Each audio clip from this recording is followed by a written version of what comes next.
Praise the lord. హల్లెలూయా. ఈ దినాని వాక్యం ఏంటంటే ఎబ్రీయులకు రాసిన పత్రిక 11:1.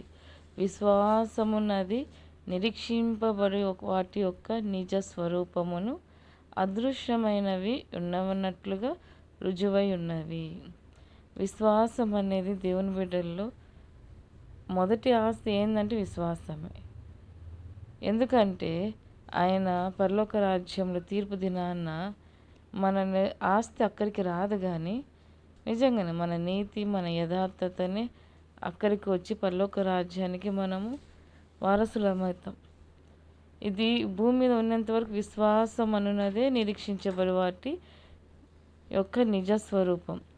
దేని కొరకైతే ఆశతో ఎదురు చూస్తున్నామో దాన్ని ఒక దినాన చూస్తాము అనే నమ్మకం, దేవుడు ఇస్తాడనే నమ్మకం, దేవుడు మన పట్ల కార్యం చేస్తారనే నమ్మకం. అంటే నిరీక్షణ అనగానే దేని కొరకై ఆశతో ఎదురు చూస్తూ కనిపెడతామో అది జీవం కలిగిన దేవుడు ఒక దినాన మనకు ఇస్తాడని నమ్మకం. కంటికి కనిపించనిది ఒక దినాన ప్రత్యక్షం అవుతుందని నమ్మకం. పరలోక రాజ్యం ఉంది, ఎక్కడుంది లేని అప్పుడు చూసుకుందాం అంటారు, కానీ ఆయన ఎదుట తీర్పు దినాన నిలబడే రోజు ఖచ్చితంగా ఉంది. కంటికి కనిపించనిది కూడా ఒక దినాన ప్రత్యక్షమయ్యే రోజు ఉంది.